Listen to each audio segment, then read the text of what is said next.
দর্শক, যেমনটা বলছিলাম, মধ্যপ্রাচ্যের উত্তপ্ত পরিস্থিতির প্রেক্ষাপটে দেশে জ্বালানি তেলের সরবরাহ স্বাভাবিক রাখতে তেল কেনার সীমা নির্ধারণ করে দিয়েছে সরকার।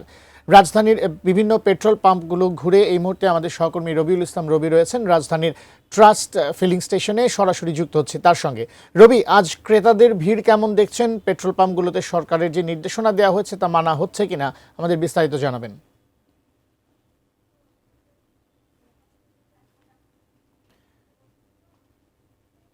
একটি গুজব ছড়িয়ে পড়েছিল যে তেলের দাম বাংলাদেশে বাড়বে এবং তারই পরিপ্রেক্ষিতে কিন্তু যুদ্ধ শুরু হওয়ার পর থেকে তেল কেনার যে একটা হিড়িক আমরা কিন্তু লক্ষ্য করেছি। এখনও আমরা দেখতে পাচ্ছি যে লাইনে সারিবদ্ধভাবে হাজার হাজার গাড়ি এখানে অপেক্ষা করছে তেলের জন্য। মধ্যরাত থেকে, বিশেষ করে আজকে মধ্যরাত থেকে এই সারিটি আরও দীর্ঘ হয়েছে। এর কারণ হিসেবে এখানে যারা চালকরা রয়েছে তারা বলছেন যে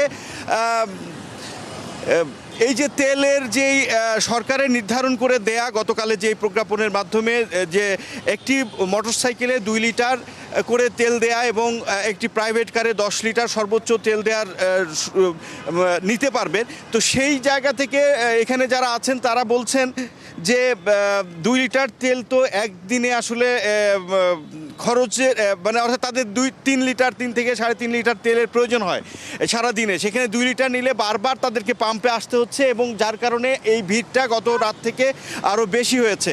তো আমরা এখানে একজন ভুক্তভোগীর কাছে সঙ্গে কথা বলবো যে আসলে এই যে সরকারের নির্ধারিত যেই তেল নেয়ার যেই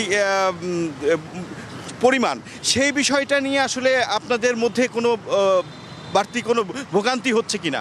আসলে ভোগান্তি অবশ্যই হচ্ছে, কারণ আমি ফার্মাসিউটিক্যালসে জব করি।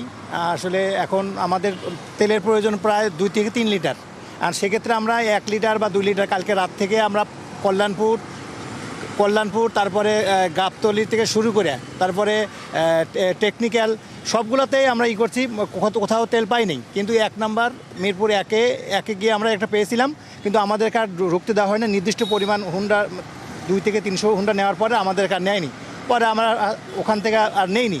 পরে আজকে সকালে যখন আমি অফিসে যাব তখন আমি শেওড়াপাড়া থেকে শুরু করে সব জায়গায় খুঁজতে পাইনি, তখন আমি আসছি এই ট্রাস্টে নেওয়ার জন্য, যে ট্রাস্টে হয়তো করবো। কিন্তু এখানে এসে দেখি যে প্রায় 3 থেকে 400 মোটরসাইকেল। এখন এখানে আমি যে দাঁড়িয়ে আছি, আমার অফিস হলো 8:30, আমি এখনও অফিসে এখনও পৌঁছাতে পারিনি। তো আসলে এই শাড়িটি কিন্তু আমরা যে দেখতে পাচ্ছি ট্রাস্ট ফিলিং স্টেশনের সামনে যে আমরা আছি, অর্থাৎ বিজয় সরণি মোড় থেকে শুরু করে এই লাইনটি কিন্তু জাহাঙ্গীর গেট এবং পেরিয়ে গিয়ে শাহিন কলেজ পর্যন্ত গিয়ে ঠেকেছে, এমনটি কিন্তু আমরা জানতে পেরেছি। তো এই যে তেল নিয়ে যে গুজব, আমরা কিন্তু গতকালকে যে